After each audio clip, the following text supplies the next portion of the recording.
Hi, everyone. Today's story is I was secretly earning $500,000 when my husband asked for a divorce. He then married my BFF in face. The room tilts, just a fraction of an inch to the left. The sound of the jazz playlist distorts, stretching out like a cassette tape losing speed. The smell of the cedar candle I lit an hour ago is suddenly so thick it coats the back of my throat. It tastes like ash. My hand is freezing. Why is my hand freezing? I look down. The condensation on the wine glass. My fingers are white against the crystal, gripping it, hard enough to snap the stem.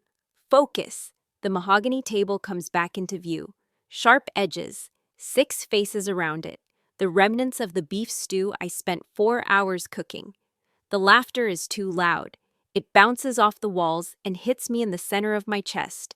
Derek is at the head of the table. My husband, he is leaning back, his chest expanded, taking up space. He is glowing.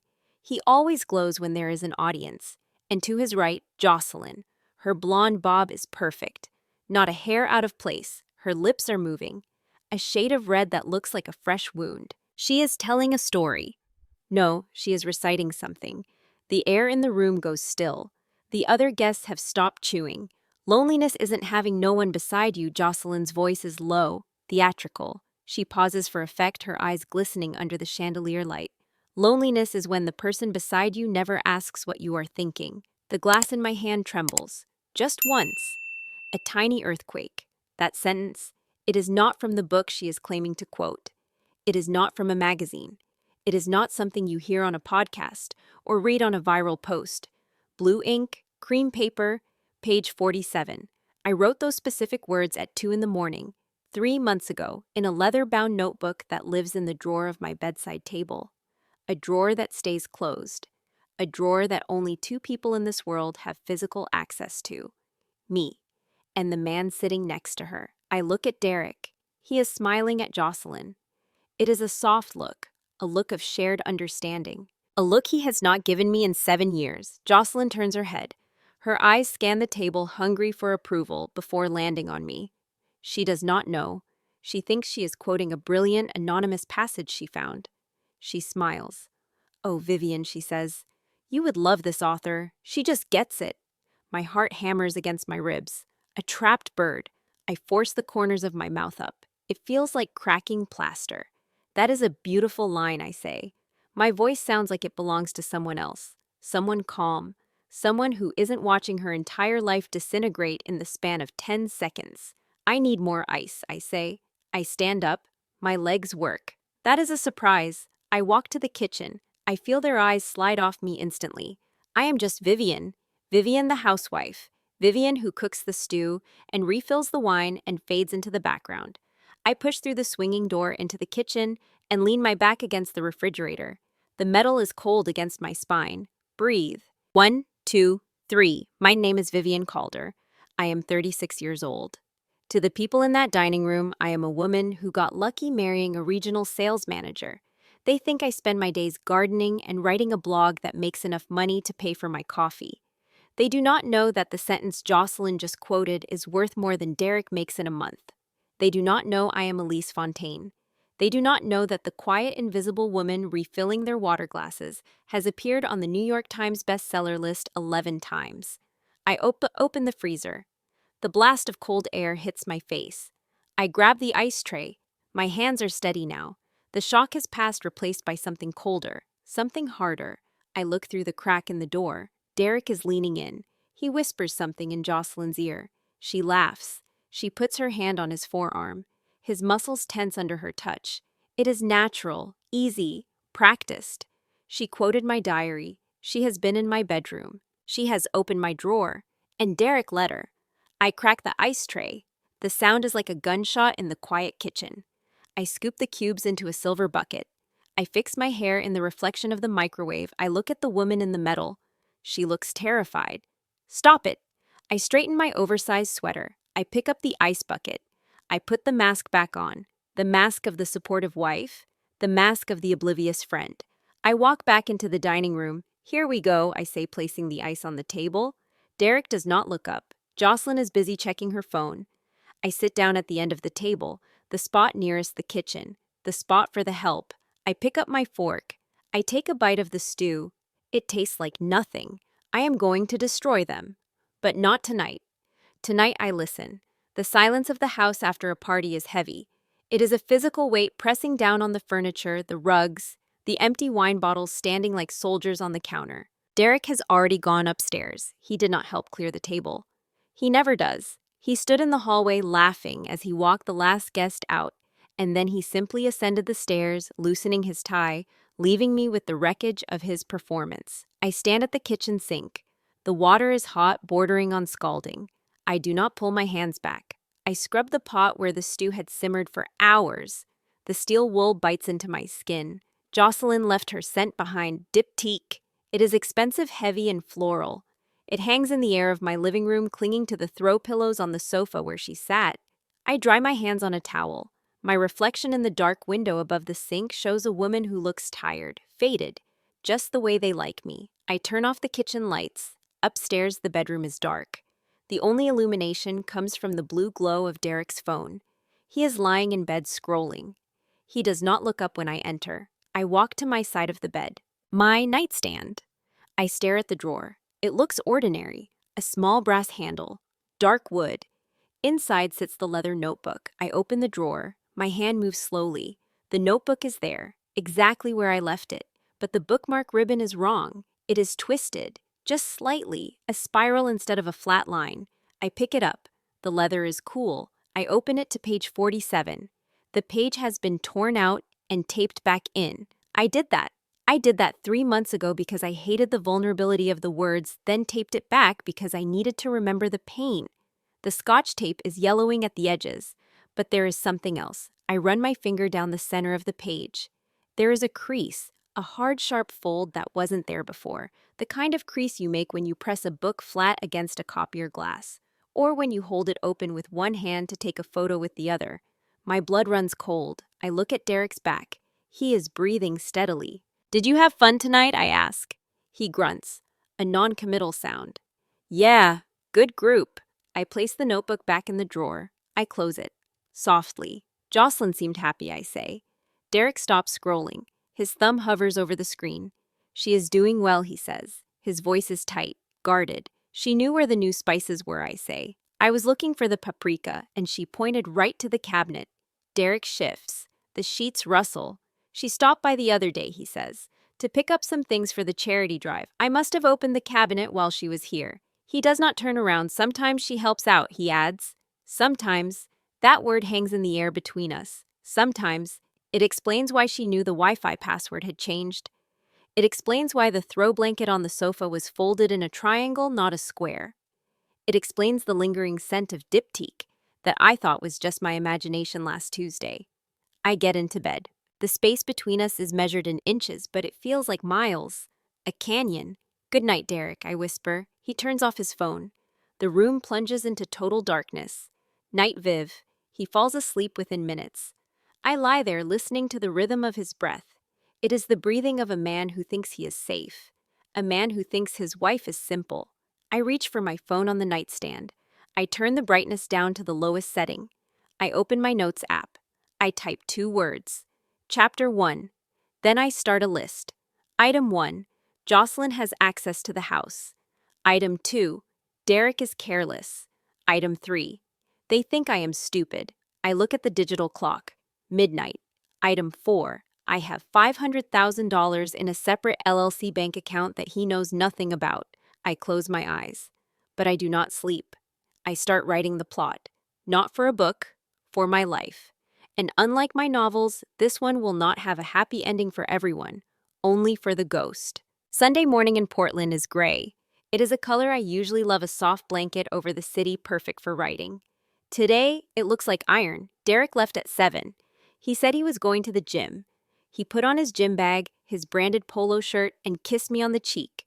A dry, quick peck. A habit. I wait until I hear the garage door close. Then I wait another 10 minutes. I walk into my office. Derek calls it the closet. Technically, it is a guest bedroom that is too small for a bed. It has one window that looks out onto the neighbor's fence, but inside it is mine. There is a simple white desk, a ergonomic chair I bought with my first royalty check, and on the wall, a single floating shelf. 11 books sit on that shelf. They are paperbacks, women's fiction, romance. The covers feature illustrated women looking out over oceans, or walking through vineyards, or sitting in cafes in Paris. The author's name is embossed in gold foil on the spines, Elise Fontaine. I run my finger along the spines. Book 1, Book 2, Book 11. To Derek, these are just books I read. He has seen me reading them. He has even picked one up once, weighed it in his hand, and tossed it back down. Light reading, he called it. Fluff. He never opened the front cover. If he had, he would have seen the signature. On every single copy on this shelf, the title page is signed, not with Elise Fontaine, but with a single letter, V, and a date. The date I finished the final draft. I sit down at my desk. My laptop is open. The cursor blinks on a blank page. The file name is Book 12. My phone rings. I look at the screen. B. Sutton, New York. It is our Sunday ritual. 10 in the morning, my time, 1 in the afternoon, hers. I pick up. Hey, B. Vivian B's voice is rasping, warm, familiar. It sounds like black coffee and cigarettes and the chaotic energy of Manhattan. How is the weather in the land of moss raining, I say? Good. Good for productivity. How is the draft coming? I look at the blinking cursor. I am stuck, I say. B pauses. She knows me better than anyone. She has been my agent for 13 years. She knows when I am tired, when I am manic, and when I am lying. Stuck, how she asks? Plot hole or character motivation? Character motivation, I say softly. The protagonist, she just found out something. Something that changes the genre of the story. Oh, B asks. Her tone shifts. She is listening now. Not as an agent, but as a friend. What did she find out? She found out she is in a thriller, not a romance, I say. There is a silence on the line. Vivian B says, "Are we talking about the book?" I look out the window. The rain is streaking the glass, distorting the world outside. I don't know yet, B. I need a few days. Take your time, she says. But remember what I told you. You can't be a ghost forever, Viv. Eventually someone walks through you. I hang up. I look at the shelf again. 11 books. Millions of copies sold. Fan letters I keep in a locked box under the floorboards. I am a ghost. That is what I chose. But ghosts have one advantage. No one sees them coming. I turn back to my laptop. I highlight the file name Book 12. I delete it. I type a new title, The Evidence, and I begin to write. The rain in Portland does not wash things away. It presses them down. It seals them in. For the next 7 days, the gray sky acts like a lid on a jar, keeping the pressure inside our house, building and building until the air feels too thick to breathe. I tell Derek I bought a doorbell camera for security. There have been package thefts in the neighborhood, I say. He nods, barely listening, his eyes on his phone. He does not know that security is exactly what I am looking for, just not the kind that protects Amazon boxes. I spend the week in a state of hypervigilance. I am a spy in my own life. When I am at the coffee shop, ostensibly writing my blog, I am watching the feed on my phone. Tuesday, Jocelyn's silver Audi pulls into our driveway at 1 in the afternoon. She stays for 90 minutes. Thursday, she arrives at noon. Derek comes home for lunch. He never comes home for lunch. They are inside for 45 minutes. Friday, she walks to the door, but she does not ring the bell. She uses a key. I watch the footage on my phone, sitting in the corner of the coffee shop with a cold latte. A key. There are only 2 spare keys to our front door. One is on my keychain. The other is in the locked drawer of Derek's desk. He gave her a key to my house. By Monday evening of the second week, the atmosphere in the kitchen has shifted from heavy to suffocating. Derek comes home late. He does not turn on the television. He does not pour himself a drink. He sits at the kitchen table and spins his wedding band on the granite surface, round and round, metal on stone, a nervous, hollow sound. I am standing at the stove stirring pasta. The steam rises up hot and damp, curling the hair around my face. I know what is coming. I have written scenes like this a dozen times in my novels. The pacing is always the same. The silence, the fidgeting, the deep breath before the plunge. "Vivian," he says, "we need to talk." I turn off the burner. I wipe my hands on a dish towel, taking my time folding the fabric precisely over the handle of the oven. I turn around. He has stopped spinning the ring. His hands are clasped in front of him, resting on the placemat. He looks like he is about to conduct a performance review. "What is it, Derek?" He looks at me. then looks past me, focusing on the cabinets over my shoulder. This isn't working, he says. I lean back against the counter. The metal edge presses into my lower back. What isn't working? Us, he says. The marriage. Me and you. He exhales a long, rehearsed sigh. I can tell he has practiced this speech in the car. Maybe he practiced it with her. I am 38 years old, Viv, he says. I am a regional manager. I am looking at my future at the next 20 years, and I need more. More what? He unclasps his hands and spreads them wide, a gesture of helplessness that feels entirely calculated. I need a partner, he says. A real partner. Someone who understands the pressure I am under. Someone who has ambition. Someone who has a direction in life. I stare at him. The kitchen is so quiet, I can hear the hum of the refrigerator. And I don't have direction, I ask. He gives me a sad, patronizing smile. The kind you give a child who has drawn a picture that isn't very good. Honey, he says softly, you are at home all day. You write your little blog. You garden. And that is fine, really. It is fine for some people. But I am carrying everything here. The mortgage, the bills, the insurance, the retirement planning. It is all on me. He taps his chest. I come home after a 10-hour day exhausted. And you are just here, he says. You don't know what it is like out there. You don't contribute to the real world. I need someone who is my equal. I feel a laugh bubbling up in my chest. It is a dangerous, hysterical thing, and I have to bite the inside of my cheek to keep it down. You never asked, I say. My voice is steady. Asked what? You never asked how much money I make, I say. You never asked about my contracts. You never asked who reads what I write. He waves his hand, dismissing the thought before it even fully forms. Viv, please, he says. Let's not make this about your hobby. I know you make a little pocket money, maybe $200 a month, $500 on a good month. That is great.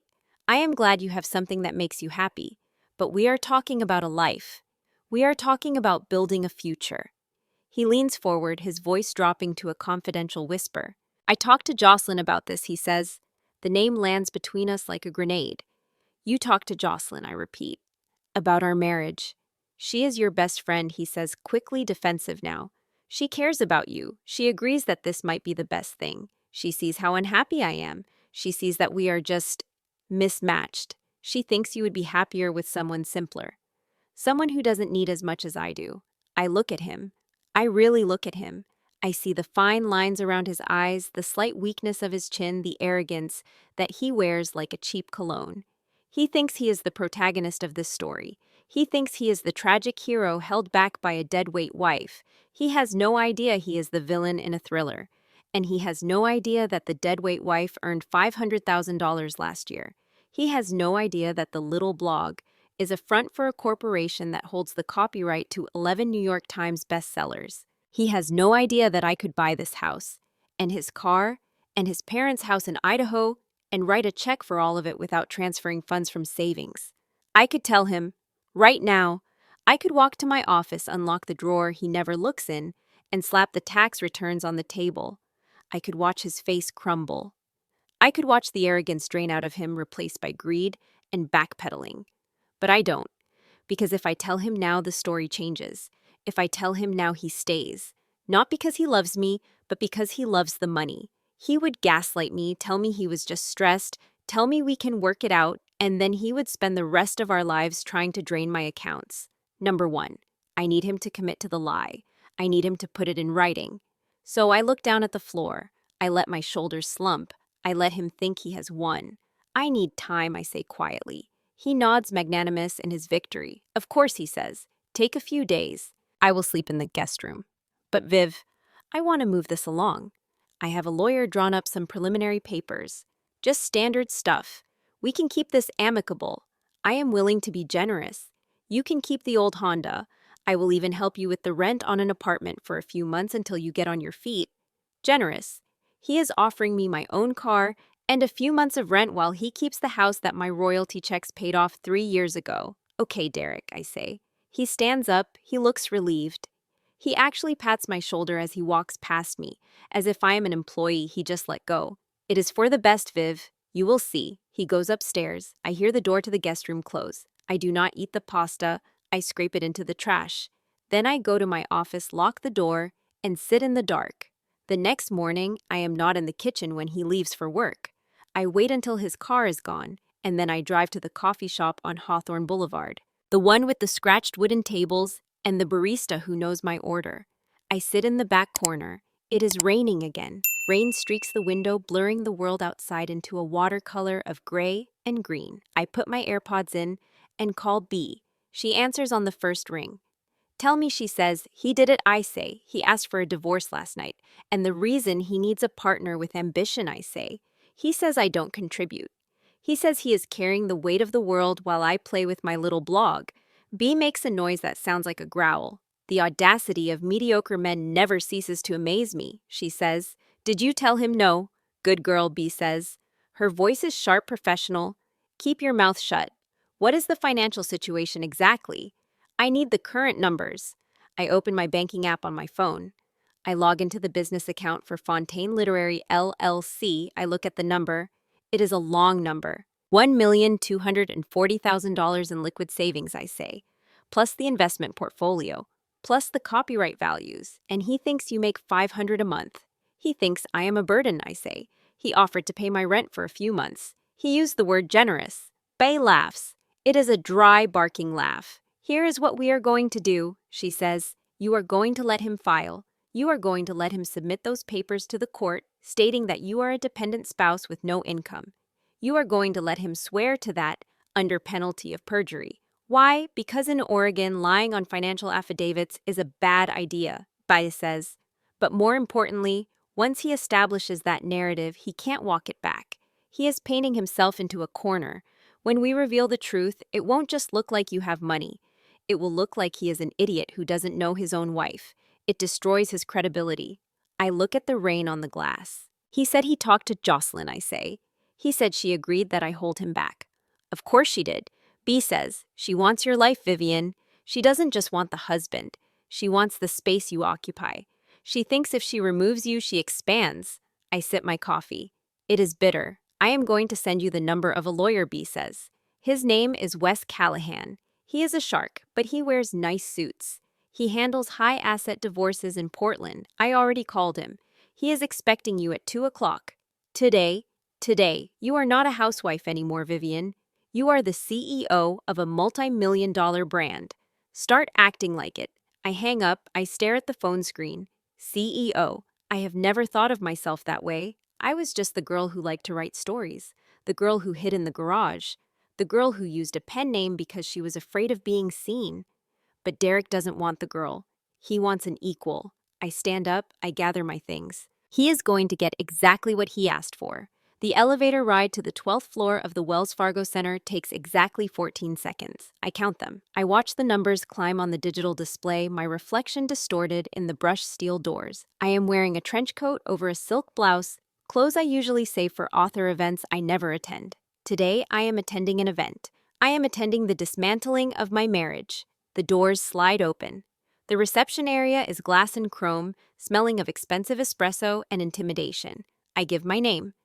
The receptionist looks at me, then at her computer, then back at me with a practiced smile that does not reach her eyes.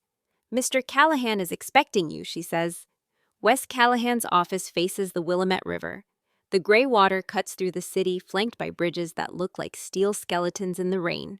Wes does not look like a shark. He looks like a man who plays golf on Tuesdays and drinks scotch that costs more than my first car. He is 42 trim with silver at his temples and eyes that assess value in milliseconds. He stands up when I walk in. He shakes my hand. His grip is dry and firm. Mrs. Calder, he says, please, sit. I sit in a leather chair that sighs under my weight. I place my purse on the floor. I place a manila folder on his desk. B. Sutton sent me, I say. Wes nods. He opens a legal pad. He picks up a fountain pen. B says you have an interesting situation, he says. She says your husband thinks you are unemployed. He thinks I am a hobbyist, I correct him. He thinks I write a blog that pays for my latte habit. And the reality, I tap the manila folder. Wes opens it. Inside is the summary of my tax returns for the last 3 years, the incorporation papers for Fontaine Literary LLC, and the current balance of my business accounts. He reads. His face does not change. He does not raise an eyebrow, he does not whistle. He turns the page. He reads the profit and loss statement. He reads the royalty schedule from Hargrove Publishing. He closes the folder. He looks at me. $500,000 last year, he says. Pre-tax, I say. I have filed married filing separately every year since the LLC was incorporated. My CPA handles everything through the business account. Derek files his own return. He never asked to see mine, and I never offered. Wes raises an eyebrow. He never questioned why you filed separately. I look at him. He never questioned anything about me, Wes. That is the whole point. And he knows nothing. Wes leans back in his chair. He caps his pen. He looks out at the river for a long moment, then turns back to me. A slow smile spreads across his face. It is not a nice smile. It is a predatory smile. Mrs. Calder, he says, in Oregon, we are an equitable distribution state. That means the court divides assets fairly, not necessarily equally. Usually when one spouse makes 5 times what the other makes, the high earner pays spousal support. You would be on the hook for alimony. My stomach tightens. But he continues raising a finger. That depends on the narrative. If your husband files for divorce claiming you are a financial burden, claiming you refuse to work, claiming he is the sole provider, and he swears to that in his petition, he creates a record. A legal record of his own ignorance. He leans forward. If we correct him now, he changes his strategy. He asks for half your royalties. He asks for maintenance. But if we let him file first... He lets the sentence hang in the air. He traps himself, I say. Precisely. We let him tell the court under oath that you have no income. We let him paint himself as the victim, and then at the very last moment allowed by law, we file a response with full financial disclosure. We show the judge that the man asking for a divorce does not even know who his wife is. It proves bad faith. It proves he has checked out of the marriage so thoroughly he missed $500,000 flowing into his own house. I look at the folder. My life's work, my secret. I don't want his money, Wes, I say. I don't need his retirement fund. I don't need the house. Then what do you want? I want him to know, I say. I want him to stand in a room and realize exactly what he threw away. I want to see his face when he understands that the woman he called a burden could have bought and sold him 10 times over. Wes nods. He writes something on his pad. Vindication, he says. We can do vindication. He outlines the plan. We wait. We let Derek file. We let him check the box that says spouse has no independent income. We let the 30-day clock tick down, and then we drop the bomb. I walk out of his office 20 minutes later. The rain has stopped, but the pavement is still slick. I feel lighter. For 7 years, my success has been a secret. I carried alone a heavy stone in my pocket. Now it is a weapon, and I have just handed it to a marksman. I drive home. The house is empty. Derek is at a meeting he texted me. I check the app on my phone. The camera history shows Jocelyn's car leaving the driveway 10 minutes before I pulled in. I do not cry. I go upstairs. I walk into my office. I sit at my desk. I turn on my laptop. The screen glows blue in the dim room. I am done crying over Derek, but there is another person in this equation. Jocelyn, my best friend, the woman who held my hand when my mother got sick, the woman who toasted at my wedding. Why? Why her? I open a browser window. I type her name into Instagram. Her profile is public. It has always been public. She wants to be seen. She wants to be an influencer, a thought leader, a brand. I scroll. Recent photos show her at brunch at the gym at her office. Captions about grinding, about self-care, about new beginnings. I scroll back further. 6 months, a year. I stop at a photo from 2 years ago. It is an artistic shot of a coffee table, a latte with foam art, a pair of reading glasses, and a book. My book, The Cartographer's Wife by Elise Fontaine. The caption reads, "Obsessed with this author. Whoever she is, she gets it. The way she writes about silence is haunting. Hashtag am reading, hashtag Elise Fontaine, hashtag bookstagram." I stare at the screen. She read it. She loved it. She has no idea she was sitting across from the author every time we had wine on her patio. I scroll back up. I look at her recent posts again. Something about the captions bothers me. The tone is different. The voice is shifting. I click on a link in her bio. It leads to a Medium page where she has started publishing personal essays. The Weight of Unseen Labor by Jocelyn Pryor. I click on it. I start reading. Loneliness is not the absence of people, she writes. It is the presence of a silence that screams. I freeze. That is not just a sentiment. That is a sentence structure I use. That is a rhythm I spent years perfecting. I open my drawer. I pull out my old journals, the ones from last year. I open a new window on my laptop. I place the journal next to the screen. I read her essay from last month. He looks at me, but he does not see me. I am furniture. I am the wallpaper. I flip through my journal. September 12th. Derek looked right through me at dinner. I felt like the wallpaper. I felt like furniture he had grown tired of. I read another line in her essay. We are all ghosts in our own lives waiting for someone to say our name. My journal, August 4th. I am a ghost in this house. I am waiting for him to say my name, but he only says Viv. My breath catches in my throat. She is not just sleeping with my husband. She is reading my diaries.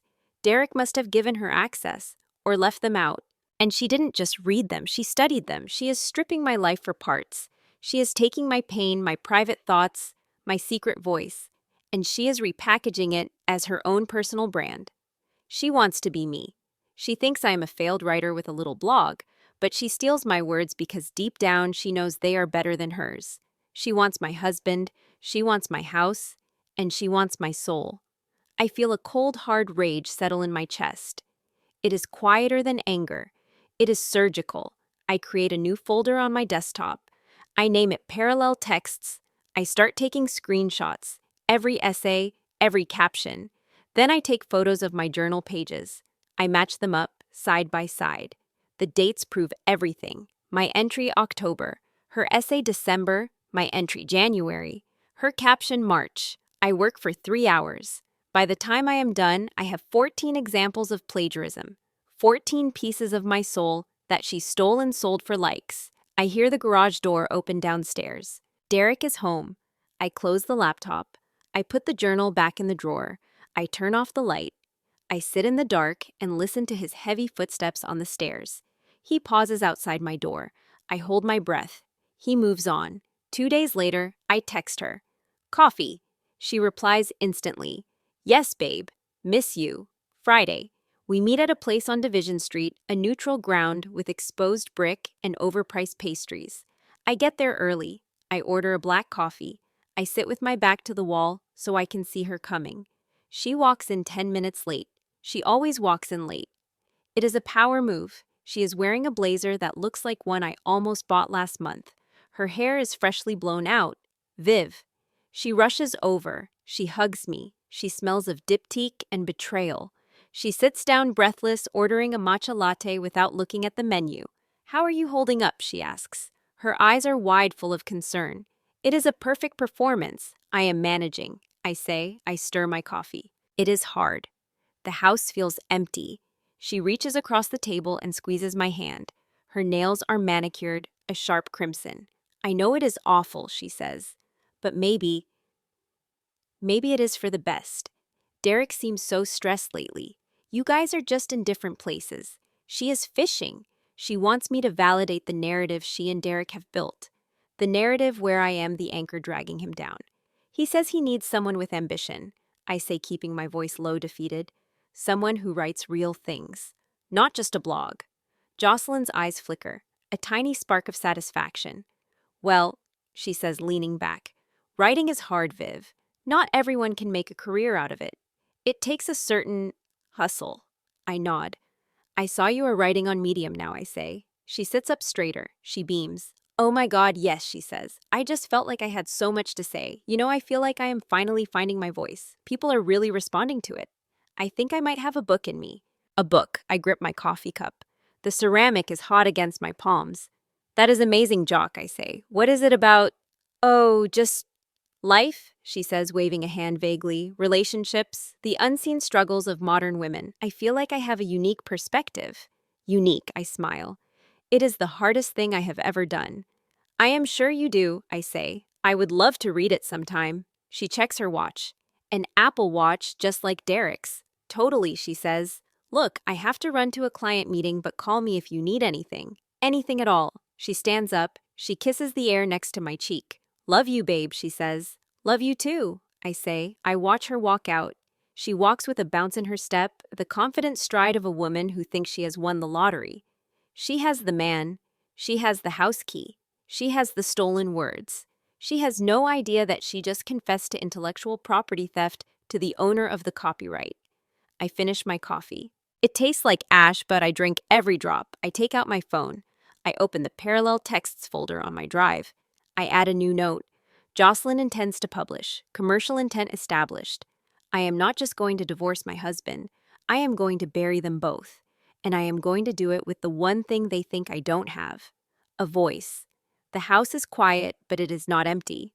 It is filled with ghosts. Not the kind that rattle chains, but the kind that leave digital footprints.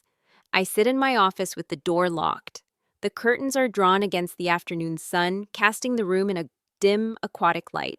On my computer screen, the Ring camera interface is open. I have become a historian of my own betrayal. I open a new spreadsheet.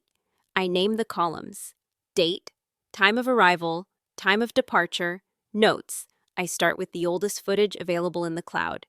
2 weeks ago, Monday, 1:14 in the afternoon, a silver Audi pulls into the driveway.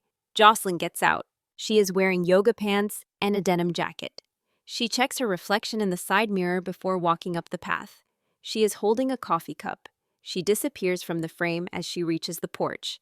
I switch to the front door camera. She does not knock. She does not ring the bell. She reaches into her purse and pulls out a brass key. I pause the video. I zoom in. It is a Schlage key, standard issue, but it has a small blue plastic cap on the head. I know that key. I gave that key to Derek 3 years ago when he said he wanted a spare for his gym bag in case he lost his primary set. He never put it in his gym bag. He put it in her hand. I press play. The lock turns with a heavy mechanical click that the microphone picks up clearly. She opens the door and steps inside like she owns the place. She does not hesitate.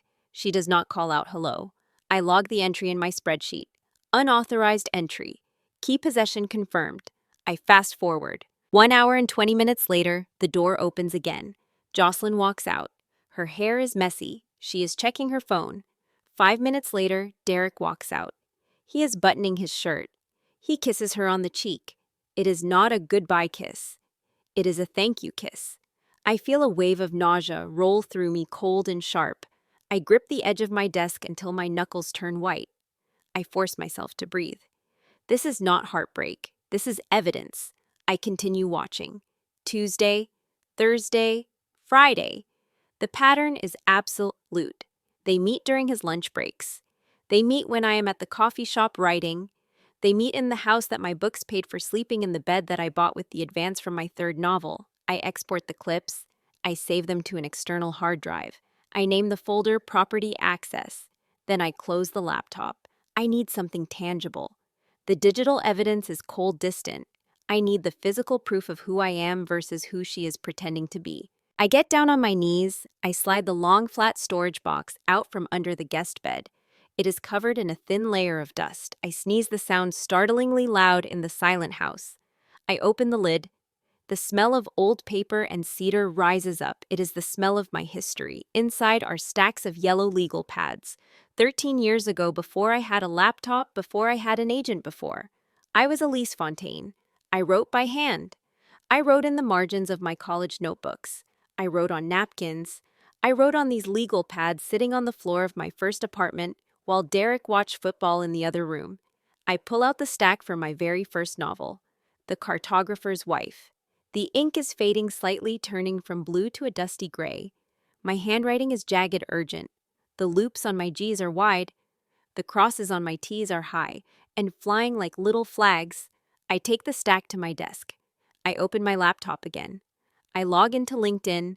I navigate to Jocelyn's profile. She posted a pitch deck last week for her new consulting business, a PDF document meant to showcase her storytelling abilities to potential corporate clients. I scroll to slide 7. The header reads Original Creative Writing Samples. There are 3 paragraphs of text. I read the first one. She mapped the contours of his silence like a cartographer mapping a new continent, searching for a place to land, a place where the water was deep enough to anchor. I looked down at the yellow legal pad. Page 3. I mapped the contours of his silence like a cartographer mapping a new continent, searching for a place to land, a place where the water was deep enough to anchor. It is word for word. She did not just copy the sentiment, she copied the syntax. She copied the metaphor. She copied the soul of the sentence. I look at the date on the legal pad, November 14, 2012. I look at the date on her pitch deck, 2 weeks ago. I take a photograph of the legal pad. Then I take a screenshot of her pitch deck. I place them side by side in a new document.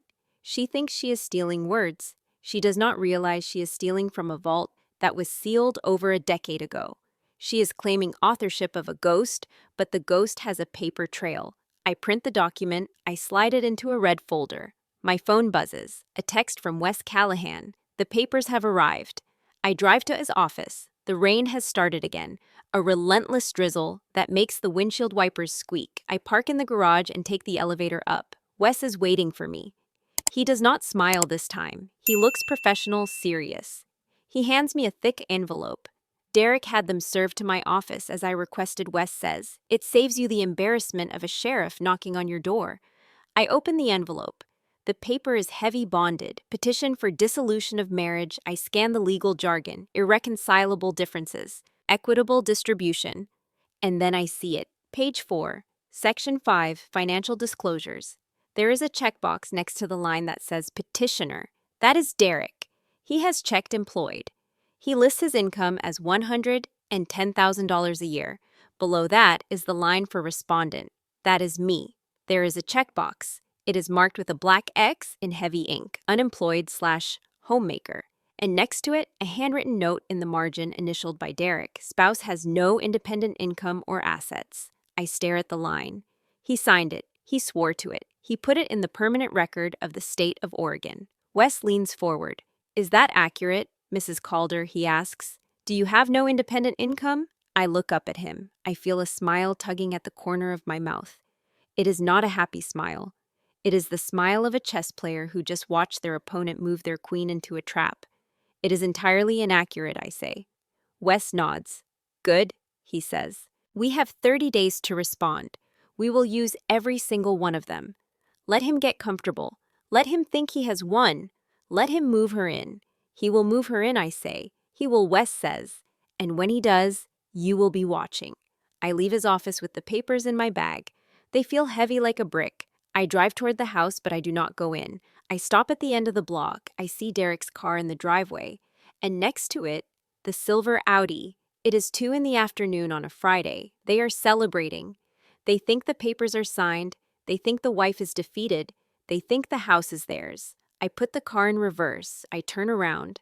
I drive toward the small apartment downtown that I rented 3 days ago under my maiden name. It is a studio with a view of a brick wall, but it has a desk and it has a lock that only I possess. I walk into the apartment. It smells of fresh paint and freedom. I throw my bag on the floor. I sit on the single chair by the window. My phone chimes. An email notification. I check it.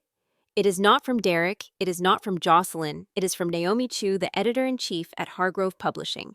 The subject line is in all caps. Elise. Urgent. Big news. I open it.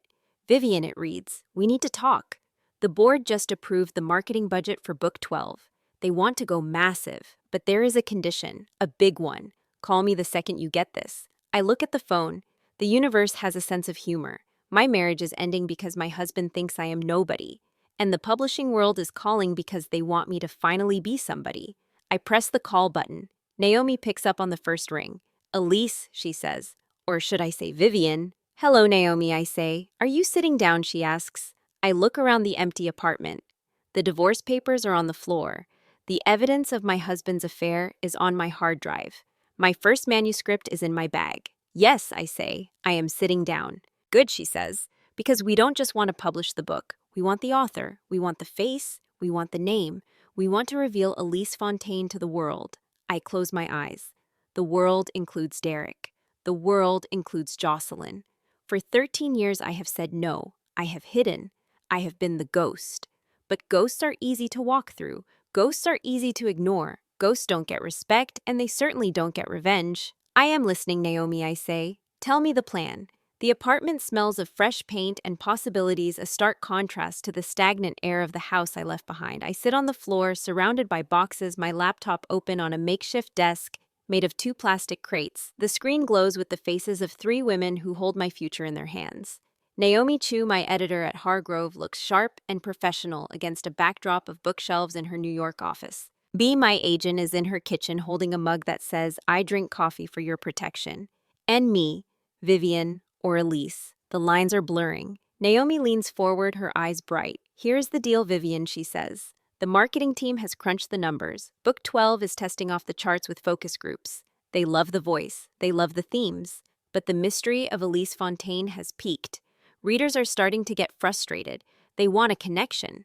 They want a face." She pauses. "We are prepared to offer a 2-book contract extension, $750,000 per book, plus a full nationwide tour, plus a major media rollout. $750,000. I look at the number written on my notepad. It is more money than Derek will make in 7 years. It is freedom. It is power. But there is a catch," Naomi continues, says. "The condition is the reveal. We want an exclusive, a controlled event where Elise Fontaine steps out from behind the curtain. No more ghost, no more avatar. You." I look at Bea. She gives me a small encouraging nod. She has been waiting for this moment for 13 years. And the timing, I ask. 3 weeks, Naomi says. "We want to announce it at the launch event for Book 12. We are booking Powell's. The new novel, combined with the author reveal, will be the biggest literary event of the year on the West Coast. Powell's, the city of books, the heartbeat of literary Portland, 3 weeks. That lands exactly when my 30-day window to respond to the divorce petition closes. I look out the window at the brick wall opposite my apartment. It feels like the universe is aligning, pushing me toward a collision I have spent my entire adult life avoiding. "I can do 3 weeks, I say." Naomi claps her hands together. "Excellent," she says. "We will handle the logistics. You just write the speech. And Vivian, get a stylist. This is going to be everywhere." The call ends. The screen goes black. I sit in the silence of the empty apartment. $750,000. I should feel terrified. I should feel the old panic rising, the voice of my mother whispering in my ear to stay small, stay hidden, stay safe. But I don't. I feel formidable. I stand up and walk to the small kitchenette. I make a cup of tea, Earl Grey. I hold the warm mug and look at the blank wall where I will hang a calendar. 3 weeks. I pick up my phone. I open the calendar app. I mark the date. Then I open my contact list. I scroll down to Jocelyn. I hesitate. This is the dangerous part. This is the part where I stop reacting and start orchestrating. I type a text. "Hey, crazy news. I managed to get 2 VIP tickets to the Elise Fontaine book launch at Powell's next month. I know you love her. Wanna go? Maybe bring Derek. It could be a fun distraction." I stare at the message. It is friendly. It is oblivious. It is the perfect bait. I press send. The response comes in less than 30 seconds. "OMG. Yes, are you serious? I am literally dying. I have been reading her new book all week. Derek would love to go. We need a night out. You are the best, Viv," I smile. It is a cold, sharp thing. She is literally dying. "No, Jocelyn. You are literally walking into a trap." I confirm the date. I tell her I will leave the tickets at will call. I tell her to dress up because it is going to be a fancy event. Then I put the phone down. I walk over to the stack of books I brought with me, my entire backlist. I pick up The Cartographer's Wife. I open it to the title page. "For the one who knows the map." That was my dedication. Cryptic, private. I take a pen. I cross it out. Below it, I write, "For the one who stole the map but couldn't read the legend." I close the book. 2 days later, on a Wednesday evening, the rain has stopped. The sky is a bruised purple over the city. I am in my apartment writing, not a novel. I am writing a timeline for Wes Callahan. My phone buzzes, a notification from Facebook. Derek Calder added a new photo. I click on it. It is a photo of a dinner table, a candle, 2 glasses of red wine, and a hand resting on the table, a woman's hand. Manicured nails, a gold bracelet I recognize because I was with her when she bought it. The location tag is Kennard. Kennard, that is our place. That is where we went for our 5th anniversary. That is where we went when he got his promotion. That is where he told me he wanted to renew our vows one day. And now he is there with her. I look at the caption, new chapters, grateful for fresh starts. And below it, the comments.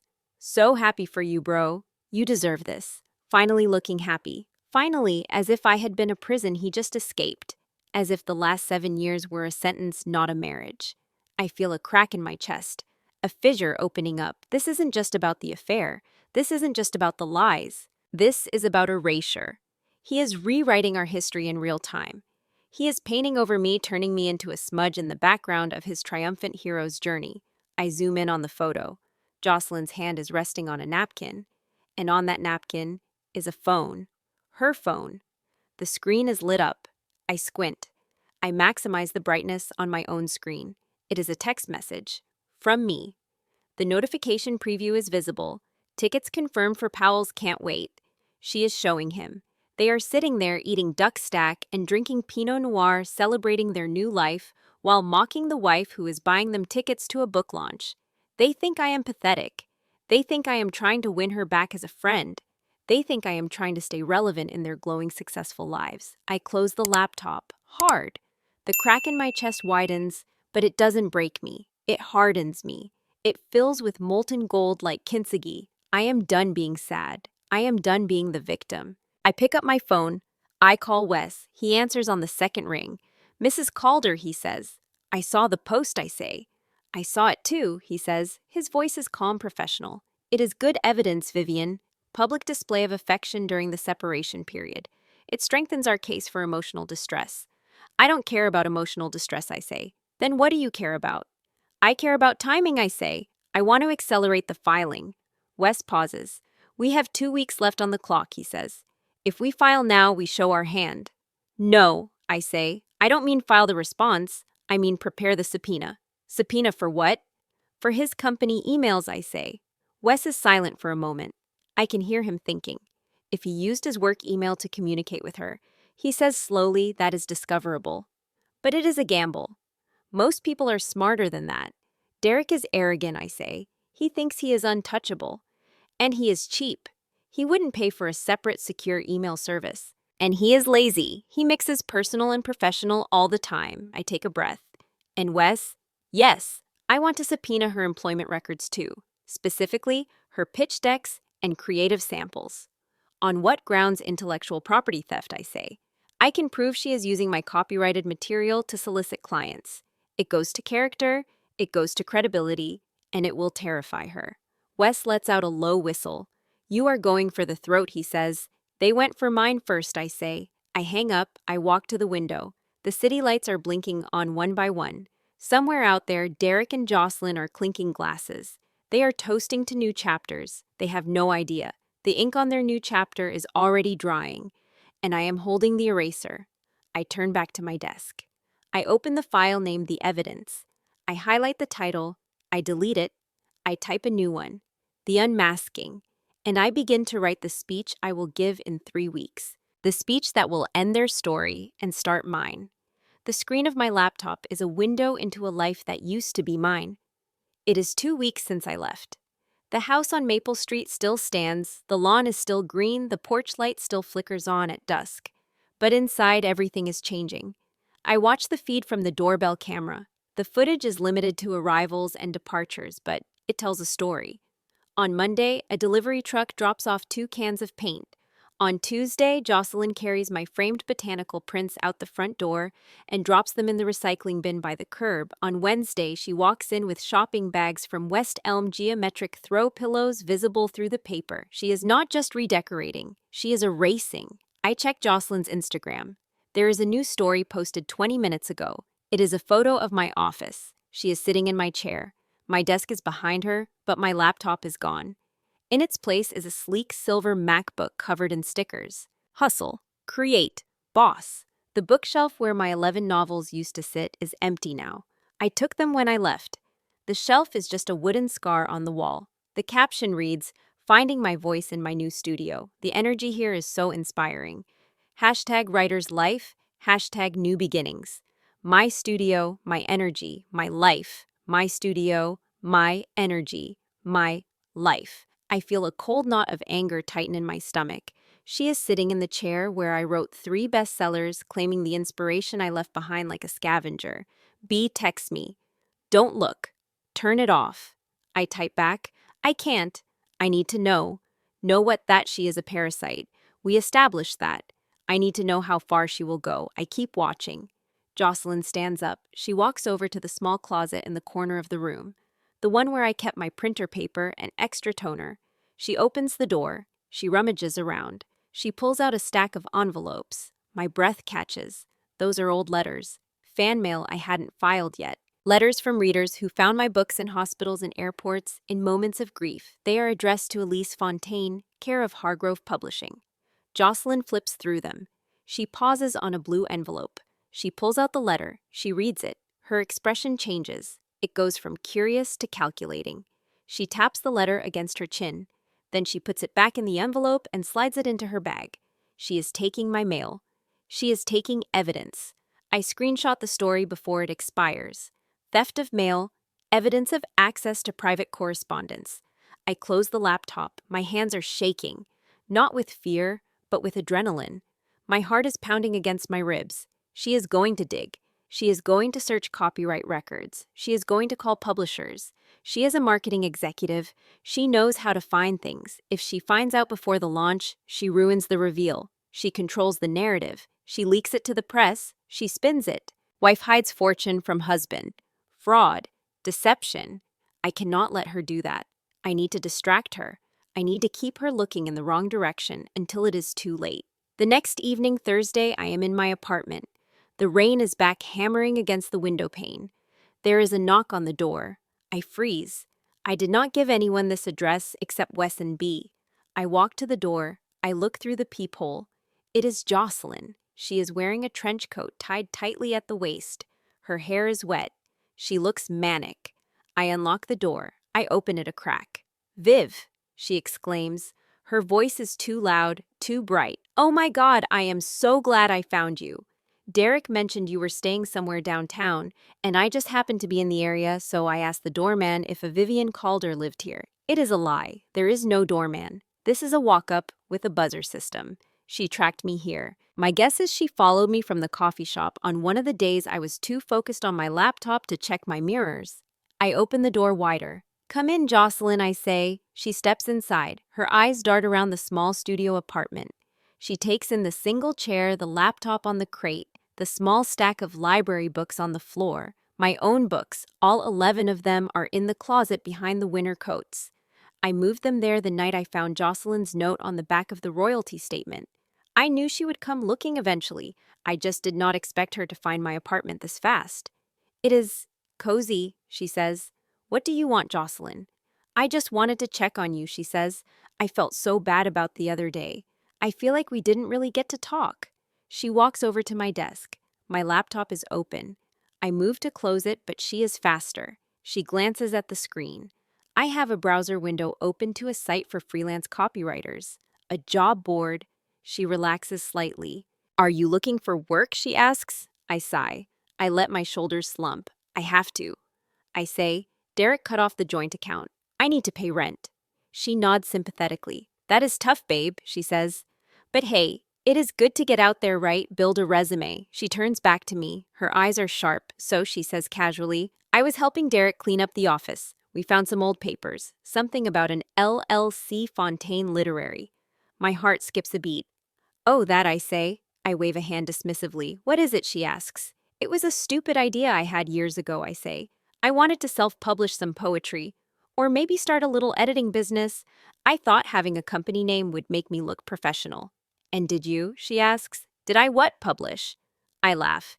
It is a bitter, self-deprecating sound. "God, no," I say. "I wrote 3 poems and realized they were terrible. The LLC has just been sitting there costing me filing fees. I should have dissolved it years ago." I watch her face. She is processing this. It fits her worldview. It fits the Vivian she thinks she knows. The Vivian who tries and fails. The Vivian who plays at being a writer. She smiles. It is a genuine smile this time. A smile of relief. "Oh, Viv," she says, "you are so funny." "Well, at least you tried, right?" She reaches into her bag. She pulls out a small gift bag. "Here," she says. "I brought you something." Just a little housewarming gift. I take the bag. Inside is a candle. Diptyque, the same scent she wears. The same scent she used to mark her territory in my house. Thanks, Jocelyn, I say. She hugs me. It is a stiff, performative hug. We are still on for the book launch, right? She asks. Next Wednesday? Absolutely, I say. I wouldn't miss it. Great, she says. I can't wait. It is going to be such a night. She leaves. I lock the door behind her. I slide the deadbolt home. I look at the candle. I walk to the trash can and drop it in. It lands with a heavy thud. She bought the lie. She thinks the LLC is a failure. She thinks I am broke and looking for copywriting gigs. She has stopped digging. I walk back to my desk. I close the browser window with the job board. Behind it is another window, the dashboard for the Powell's event. The RSVP list is at capacity, 200 guests, press credentials approved for the Oregonian, the Mercury, and a stringer for the New York Times, and 3 names on the VIP list: Vivian Calder, Derek Calder, Jocelyn Pryor. I pick up my phone. I call B. She bought it, I say. Good, B says. Now we focus on the main event. Is the speech ready? Almost, I say. Make it sting, Vivian, she says. I look at the trash can where the candle lies. Oh, I say. It will do more than sting. It will leave a scar. After I hang up, something nags at me. Jocelyn's story about driving around until she found me was a lie. But lies have anatomy. They have bones. And the bone of this one is logistics. She found a specific apartment in a city of 600,000 people on a rainy Thursday night. I grab my raincoat and go downstairs. The parking garage is cold lit by buzzing fluorescent tubes. My Honda Civic sits in its assigned spot looking small and ordinary. I crouch down. I run my hand along the inside of the rear bumper. My fingers find it. A small, smooth disc attached by a magnet. An Apple AirTag. White, barely larger than a quarter. I pull it off and hold it up to the light. It has been paired to someone's phone. Someone who has been following my movements for at least a week. Jocelyn is not just a jealous friend who happened to get close to my husband. She is something more organized, more deliberate. She tracked my car. She timed her visit to arrive when I was alone. She brought a gift to make it feel natural. She scanned my apartment for evidence. This is not impulse. This is campaign. I hold the AirTag in my palm.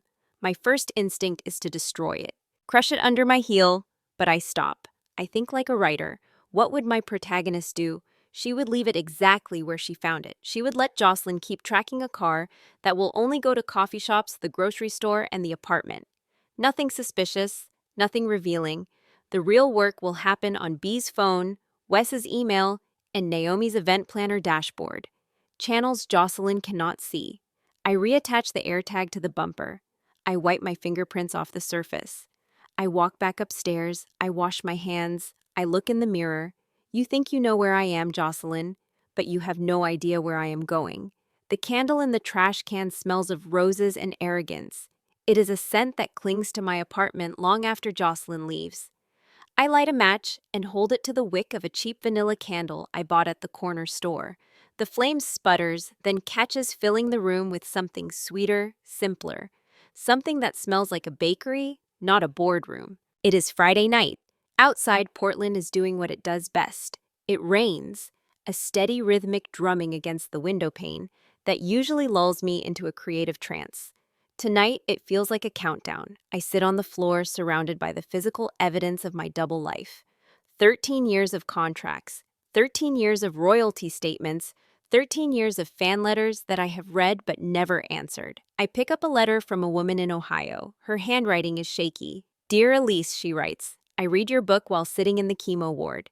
Your characters made me feel less alone. They made me feel seen. Seen. That word again. I have spent my entire career making other people feel seen while rendering myself invisible. I have been a ghostwriter in the truest sense, haunting my own life, watching from the shadows, while everyone else lives in the light. Why? Why did I do it? Derek was the excuse. I told myself I did it to protect his fragile ego. I told myself I did it because he needed to feel like the provider. I told myself I did it because money changes people, and I didn't want us to change. But Derek was just a convenient lie. The truth is much older. The truth lives in a garage in Eugene, Oregon. I close my eyes. I am 14 years old again. The air smells of turpentine and dust. My mother is sitting on a stool in front of a canvas that is turned to the wall. She is crying. Not loud sobbing tears, just silent, defeated tears that track through the paint smudges on her cheeks. Mom, I ask. She turns. Her eyes are red. Vivian, she says. Come here. I walk over. She pulls me close. Her hands smell of linseed oil. Listen to me, she whispers. Listen carefully. The world doesn't want you to be special. It wants you to be safe. If you show them your light, they will try to put it out. They will try to take it from you. She points to the canvas. Your father, she says. He couldn't handle the painting. He said it took time away from him. He said it made him feel small. So I stopped. She looks at me, her gaze fierce and desperate. Don't ever let anyone know what you are good at, Vivian. Keep it for yourself. Keep it hidden. That is the only way to keep it safe. I open my eyes. The rain is still falling. I pick up my phone. It is late, but I know she is awake. She is always awake when it rains. I dial the number. It rings 4 times. Hello? Her voice is older now, raspier, but it still holds that same note of caution. Hi, Mom, I say. Vivian? Is everything okay? It is late. I need to tell you something, I say. There is a silence on the line. She senses the shift in my voice, the tremor. What is it? Is it Derek? Derek asked for a divorce, I say. Oh, honey. Wait, Mom. That isn't what I need to tell you. I take a deep breath. I look at the stack of books on the floor. 11 novels, millions of words. Do you remember the garage, I ask. Do you remember what you told me about hiding my light, the garage? She sounds confused. That was a lifetime ago. I listened to you, I say. I listened too well. I hid everything. I hid my talent. I hid my success. I hid myself. Vivian, what are you talking about? I am Elise Fontaine, I say. The silence on the other end is absolute. It stretches out heavy and thick, Mom. Elise Fontaine, she whispers, the writer. The one on the bestseller list. Yes, but you said you wrote a blog. You said I lied, I say. I lied to everyone, to Derek, to my friends, to you, because I was afraid. I was afraid that if I showed you who I really was, I would lose you. I was afraid that if I shone too bright, I would burn everything down. I hear a sound, a sharp intake of breath, then a sob. Oh my God, she says. Oh my God, Vivian, I made $500,000 last year, I say. My voice is steady now. I have money. I have a career. I have a voice. And I've been using it to tell stories to strangers while I let my own life become a fiction. You hid it, she says. Her voice is cracking. Because of me, because I thought it was the only way to be safe. And look where safety got you, she says. Alone in an apartment in the rain. I am not alone, I say. I have you. Do you, she asks. Do I even know you? You can, I say. You can know me, but you have to see me, really see me. I want to, she says. I want to see you. Then come to Portland, I say. Wednesday night. Powell's books. I am doing a reading. I am revealing myself to the world. I want you to be there. A reading, she asks. In public. In public, I say. In front of everyone, including Derek, including Jocelyn. They don't know, not yet. Oh, Vivian, she says. You are braver than I ever was. I am not brave, I say. I am just tired of being a ghost. I will be there, she says. I will be in the front row. Thank you, Mom. Vivian. Yes, I am sorry, she says. I am so sorry I taught you to be small. It is okay, I say. I learned how to be big on my own. I hang up. I sit there for a long time holding the phone. The rain has stopped. The room is quiet. I pick up my journal, the leather one. I turn to a fresh page. I write the date. Then I write chapter 1, the end of the ghost. I close the book. The next morning, Saturday, the sun comes out. It is weak and watery, but it is there. I spend the day preparing. I confirm the guest list with B. I send the final draft of my speech to Naomi. I buy a dress. It is black, simple, elegant. It is not something the old Vivian would have worn. The old Vivian wore oversized sweaters and jeans. The old Vivian tried to disappear into the furniture. This Vivian wants to be seen. I stand in front of the mirror in the dressing room. The dress fits like a second skin. It makes me look tall. It makes me look formidable. I buy it. I walk out of the store and into the sunlight. I check my phone. A text from Jocelyn. Hey babe, just double checking the time for Wednesday. Derek is so excited. He thinks it is hilarious that we are going to a book launch while going through a divorce. He calls it our civilized era. Civilized, I type back. 7 o'clock. Don't be late. It is going to be a night to remember. We wouldn't miss it for the world, she replies. Love you. Before I leave the store, I call Wes. He picks up on the first ring. This is unusual. Wes is a man who makes you wait. Everything is filed, he says. His voice is different today. Not professional, energized. The response to the petition goes to the court Wednesday morning. Full financial disclosure, tax returns, LLC documentation, royalty schedules, the whole thing. And the evidence package? Included, he says, ring camera footage indexed by date, the spreadsheet of unauthorized entries, the broken filing cabinet photos, the Facebook post from Kennard, and your parallel text folder authenticated by the copyright registrations. I lean against the storefront. A woman walks past me carrying a bag of groceries. A man is walking his dog. Normal life, normal Saturday. One more thing, Wes says. I got a call from Derek's lawyer yesterday. He is nervous. He asked me off the record whether there were any surprises coming. I told him I couldn't comment. He pauses. Vivian, his lawyer, is billing $200 an hour. I bill $650. That gap tells you everything you need to know about how seriously Derek took this marriage. I hang up. The Saturday sun feels warm on my face. Derek hired a discount lawyer to divorce a woman he thought had nothing. He is about to discover that the nothing has a legal team that costs more per hour than he makes in a day. I put the phone away. I walk to the waterfront. The river is high swollen with rain. I watch the water rush by carrying debris branches trash. It is powerful. It is relentless. I think about Derek. I think about the way he looked at me across the dinner table for 7 years. The way he looked through me. The way he assumed I was nothing more than a reflection of his own needs. I think about Jocelyn. I think about the way she hugged me, smelling of my husband, stealing my words, trying on my life like a coat she found at a thrift store. They built their happiness on a foundation of my silence. On Wednesday, the silence ends. I walk back to my apartment. I pack my bag. I put the black dress in a garment bag. I put my journal in my purse. I look around the small studio. It has been a sanctuary, a cocoon. But it is time to emerge. I leave the key on the counter. I drive to the hotel where B is staying. She meets me in the lobby. She looks tired but wired. She hands me a cup of coffee. Ready? She asks. I take the cup. It is hot. It is real. I am ready, I say. We walk out to her car. The ghost is dead. Long live the author. In B's hotel room, I read the speech out loud for the first time. It takes 4 minutes and 30 seconds. I know because B times it on her phone. She sits on the edge of the bed, her legs crossed, her coffee growing cold on the nightstand. She does not interrupt. She does not take notes. She just listens. When I finish, my hands are shaking. The pages tremble in my grip. B is quiet for a long time. She picks up her coffee. She takes a sip. She puts it down. 13 years, she says. I know, I say. 13 years I have been telling you to come out from behind the curtain. 13 years of polite arguments and Sunday morning lectures about wasted potential. I tried flattery. I tried guilt. I tried reverse psychology. I once sent you a bottle of champagne with a note that said, quote, the world needs to see your face, end quote. I remember, I say. And you sent it back unopened. I did. She stands up. She walks over to me. She puts both hands on my shoulders and looks me in the eye. The speech is perfect, she says.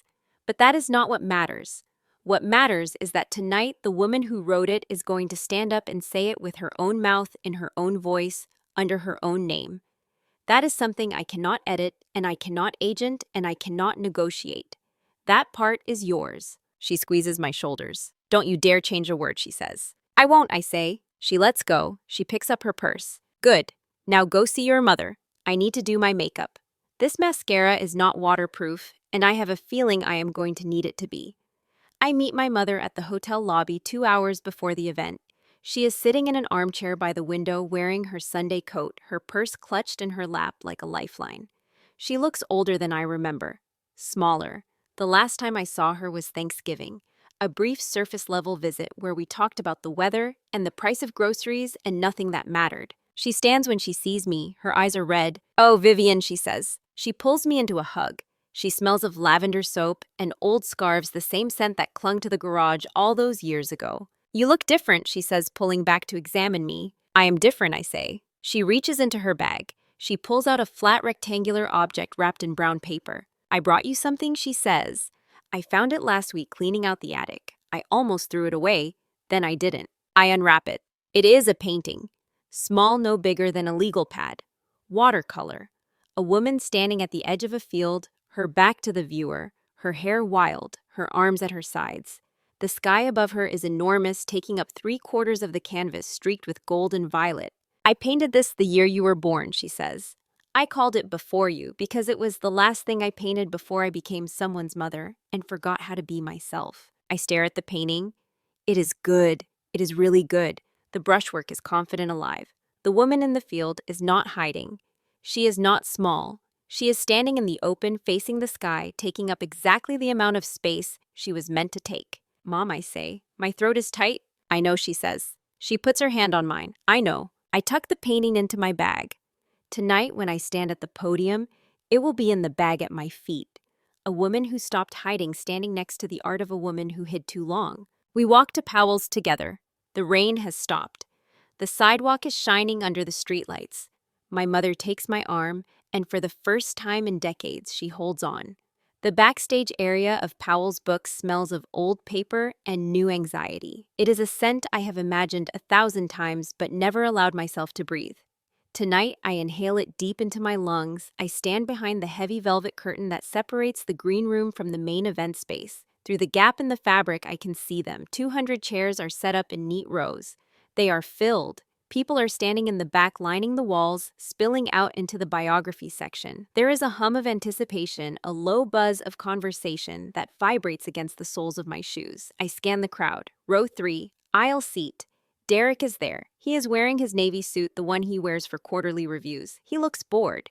He is checking his watch, then his phone. He leans over to whisper something to the woman next to him. Jocelyn. She is glowing. She is wearing a dress I have never seen, a shimmering silver thing that catches the light. She is holding her phone up, recording a story for Instagram. She pans across the crowd, then turns the camera on herself and Derek. She smiles. He smiles. It is the picture of a happy, supportive couple out for a night of culture. They have no idea. I look further back. Row 7. My mother is there.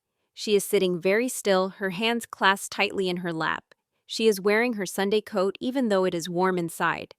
Her eyes are fixed on the empty podium. She looks small. She looks terrified. But she is here, and in the corner near the tech booth stands B. She catches my eye through the gap. She gives me a sharp, almost imperceptible nod. It is time. The lights in the house dim. A hush falls over the room. The hum of conversation dies instantly.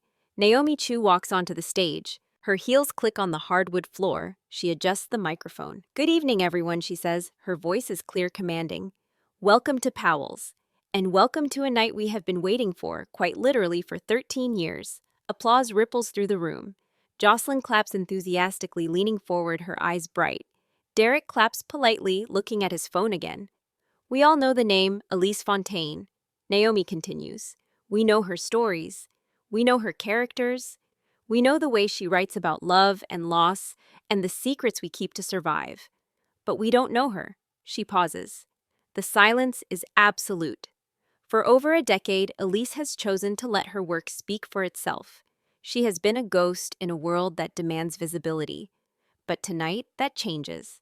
Tonight, the ghost steps into the light. She gestures to the curtain. "Ladies and gentlemen, please welcome the author of The Cartographer's Wife and 11 New York Times bestsellers. Please welcome Elise Fontaine." My heart hammers against my ribs. A frantic, bird-like rhythm. I take a step forward, then another. I push past the velvet. The spotlight hits me. It is blindingly bright white and hot. I blink. For a second, I see nothing but the glare. Then my eyes adjust. I see the faces, 200 of them, expectant, curious. I walk to the podium. My legs are steady. My hands resting on the wood are cool. I look at row 3. I see the moment it happens. Jocelyn is still smiling, her phone raised. She is recording. She sees me walk out. She sees a woman in a black dress. She sees Vivian. Her smile falters. It doesn't disappear. It just freezes, confused. She lowers the phone slightly. She thinks I am an assistant. She thinks I am here to introduce the real author. Then she sees the way I grip the podium, the way I stand, the way I look at her. Derek looks up from his phone. He frowns. He nudges Jocelyn. What is Vivian doing up there? I can see his lips form the words. I lean into the microphone. Hello, I say. My voice booms through the speakers. It is not the soft, deferential voice of Vivian the housewife. It is deep, resonant. Thank you all for coming, I say. I know you are here to meet Elise Fontaine. I pause. 13 years ago, I wrote my first novel in a garage in Eugene, Oregon. I wrote it by hand in blue ink on yellow legal pads. I wrote it because I didn't know how else to survive the silence of my own life. I look directly at my mother. She has a hand over her mouth. Tears are streaming down her face. I was taught that talent was dangerous, I say. I was taught that if I showed the world who I was, I would lose the people I loved. So I hid. I created a name. I created a shield. I look at Derek. He is staring at me. His mouth is slightly open. He looks like he is trying to solve a math problem that has no solution. I wrote 11 books, I continue. I sold millions of copies. I built a career. And I did it all while living with a man who thought I spent my days writing a gardening blog. A murmur goes through the crowd. A ripple of shock. Derek's face goes white. He sits up straighter. He looks around as if checking to see if anyone else is hearing this. I turn my gaze to Jocelyn, and I did it while my best friend, a woman who claims to be my biggest fan, sat at my dinner table and quoted my own diary back to me thinking she had discovered a brilliant new voice. Jocelyn drops her phone. It clatters onto the floor. She doesn't pick it up. She is frozen. Her face is a mask of pure horror. Behind me, the large screen flickers to life. Naomi has cued the slides. The first image appears. It is a side-by-side comparison. On the left, a page from my journal dated October 12th. The silence in this house is a physical weight. On the right, a screenshot of Jocelyn's Medium essay dated December 4th. The silence in my apartment is a physical weight. The crowd gasps. It is a collective audible intake of breath. The slide changes. My journal. He looks at me like I am furniture. Her essay. He looks at me like I am furniture. Another slide. My handwritten draft of The Cartographer's Wife from 2012. Her pitch deck from 2 weeks ago. The evidence is undeniable. It is brutal. It is 50 feet high. I watch Jocelyn. She is shaking. She tries to stand up, but her legs seem to fail her. She looks at Derek, pleading. Derek pulls away from her. He recoils as if she is contagious. He looks at the screen, then at me.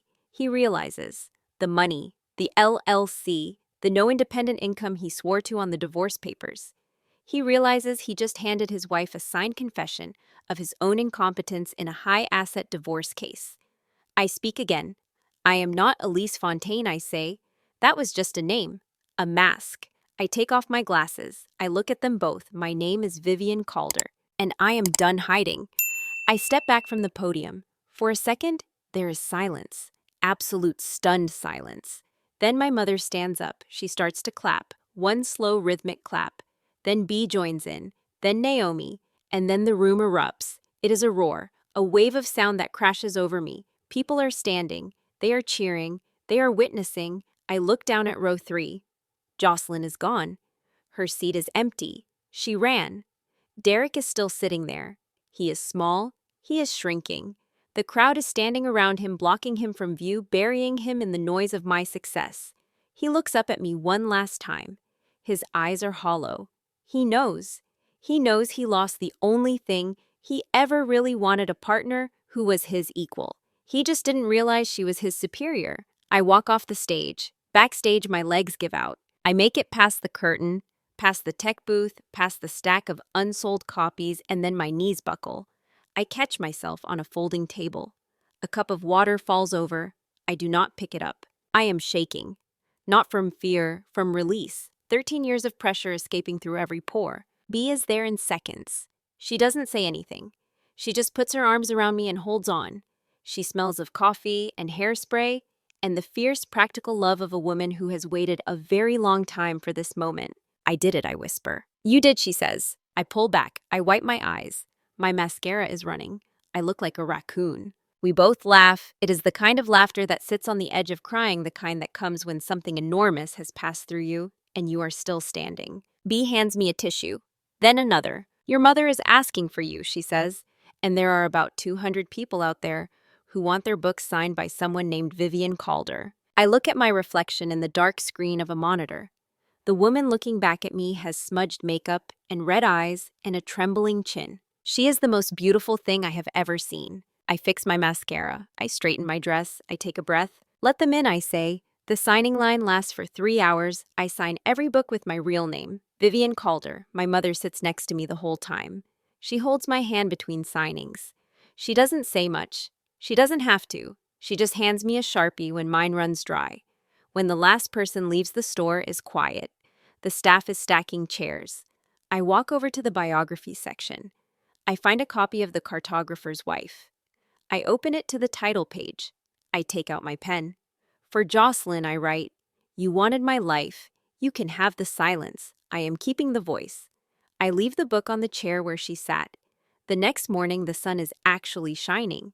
It is a rare, brilliant Portland day. I am in my apartment. The boxes are unpacked. The books are on the shelves. My phone rings. It is Wes. "Good morning, Miss Calder," he says. "Good morning, Wes. I just got a call from Derek's lawyer," he says. He sounded distressed. I bet he did. "They are withdrawing the petition," Wes says. "They want to settle. And Vivian, the company email subpoena, came through yesterday. There are over 200 messages between Derek and Jocelyn on his work account. His employer is not happy. HR has opened an internal review." He pauses. "They are offering everything. The house, the car, full uncontested divorce. They just want one thing. What NDA West says, they want a non-disclosure agreement. They want you to promise not to talk about the plagiarism, or the affair, or the financials." I laugh. It is a light, free sound. "No," I say. "No, no, NDA," I say. "The story is already out. The press was there. The internet knows. You can't put the ghost back in the bottle, Wes." He chuckles. "I will convey the message. Oh, and Vivian. Yes, congratulations." As I am about to hang up, my phone buzzes. A text from Derek. I look at the screen. The first message, "Viv, what the hell was that?" Then 30 seconds later, "You need to call me. Now." Then, "This is insane. You could have told me. We could have worked this out." Then after a long pause, "How much exactly?" There it is. 4 messages. The first 3 are performance, shock, outrage, the rehearsed script of a man who has been caught off guard and needs to regain control. But the 4th message is the truth, the mask slipping, the only question that actually matters to Derek Calder. How much exactly? Not "Are you okay?" Not "I am sorry." Not "I had no idea who you were," and that kills me. How much exactly? I stare at the words until the screen dims. Then I lock the phone. He had 7 years to ask me that question. 7 years of dinners and mornings and the quiet hours between. He saw me write every single day. He watched me mail packages. He noticed the locked drawer and the private phone calls and the Sunday rituals with a woman named B he never bothered to look up. He had 7 years of evidence spread across the surface of our life like breadcrumbs on a table, and he swept them all away because the answer did not interest him. Now it interests him. I put the phone face down on the desk. I do not reply. I will never reply. Some questions are not worth answering. Not because the answer is complicated, but because the fact that you have to ask reveals everything. I hang up, I sit at my desk, I open my laptop, I open a new document, I type the title, The Ghostwriter. I start typing, the room tilts, just a fraction of an inch to the left. I am writing it, all of it, the truth. And this time I am not changing the names. 6 months later. The Ghostwriter debuts at number 1. It stays there for 11 weeks. The reviews call it raw, brave, unflinching, a woman's reckoning with the lies she told herself. They are kind words, but they miss the point slightly. It is not a reckoning with lies. It is a reckoning with silence. Derek signs the divorce papers on a Tuesday. The settlement is clean. He keeps the house which he can barely afford without a second income. He does not ask for alimony. He does not ask for a share of the royalties. Wes made sure of that. The petition that called me a homemaker with no independent income became his own trap, a document that proved, in the words of the judge, a profound failure of marital partnership on the part of the petitioner. The word on the final decree under grounds reads exactly what I asked for: infidelity. I do not celebrate. There is no champagne. There is no dramatic bonfire of wedding photos. I simply close the folder, put it in a drawer, and go for a walk along the river. Jocelyn disappears from Portland within a month. Her employer let her go after the plagiarism story circulated through the marketing community. Her Medium page is deleted. Her Instagram is private. I hear through a mutual acquaintance that she moved to Phoenix. I do not look her up. Derek and Jocelyn do not last. I learn this not because I am watching, but because Derek's mother calls me one afternoon in November. She has never called me before. She says she is sorry. She says she didn't know. She asks if I am okay. I am, I tell her. She cries. I let her. My mother is painting again. She started the week after the book launch. Small canvases at first, flowers, the view from her kitchen window in Eugene.